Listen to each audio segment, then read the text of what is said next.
Hello everyone, আমি রুদ্রাক্ষী। আজকে বাড়িতে চিচিঙ্গা দিয়ে ডিম ভাজা বানিয়েছিলাম। তার জন্য চিচিঙ্গাগুলোকে এরকমভাবে কেটে নিয়েছি পাতলা পাতলা করে, আর 4টের মতন কাঁচা লঙ্কা দিয়েছি, কারণ এটাতে তো শুকনো লঙ্কা পড়ে না। তো আর 3টে ডিম সেদ্ধ করে নিয়েছি। আর সেদ্ধটা একদম ছোকলা ছাড়াতে গিয়ে একদম যা তা অবস্থা হয়েছে। তারপরে ডিমগুলোকে এরকম রিং রিং করে কেটে নিয়েছি। তো এবারে কড়াইতে বেশ খানিকটা সর্ষের তেল দিয়েছি।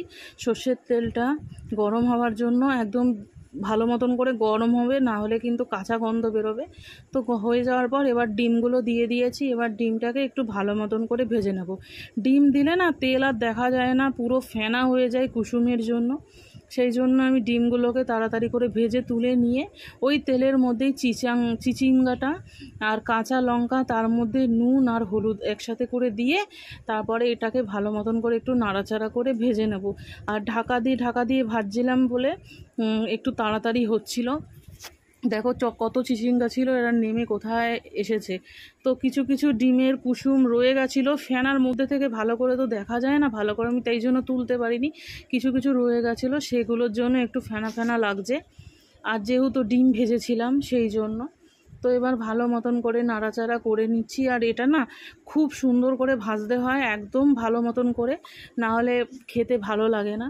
তো এটাকে ভাজতে ভাজতে দেখো অনেকটা মজে গেছে। তারপরে ভেজে রেখে যে ডিমটা রেখেছিলাম, ভেজে রাখা ডিমটা সেটাও দিয়ে দিলাম। এবার এই ডিমটা দিয়ে ভালো মতন করে ভেজে নেব, কারণ ডিমটাও আর একটু ভালো করে ভাজা হয়ে যাবে, তার সাথে চিচিঙ্গাটাও ভাজা হয়ে যাবে। আর এটার মধ্যে নুন, হলুদ আর কাঁচা লঙ্কা ছাড়া কোনো রকম মশলাই লাগে না। এটা খেতে দারুণ লাগে। তোমরা বাড়িতে একবার করে দেখো, আশা করি তোমাদের খুব ভালো লাগবে। এটা কিন্তু ডালের সাথে একটু লেবু চিপে নিয়ে তারপরে এটা দিয়ে ধরে ধরে খেলে দারুণ লাগে। আমার এটা বাপের বাড়িতে আমার মা বানাতো, আমার বাবা খুব পছন্দ করতো, আমরা সবাই ভালোবাসি। আর এখন আমার হাজবেন্ডও খেতে খুব পছন্দ করে। তো আমার এই দেখো রান্নাটা কিন্তু হয়ে গেছে। আর গ্যাসটা আমি বন্ধ করে দিয়েছি, ডিম ভেজেছিলাম বলে এরকম ফেনা ফেনা উঠেছে। তো এবার এটাকে আমি নামিয়ে নেব।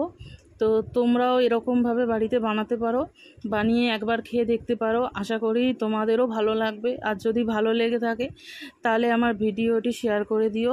ধন্যবাদ।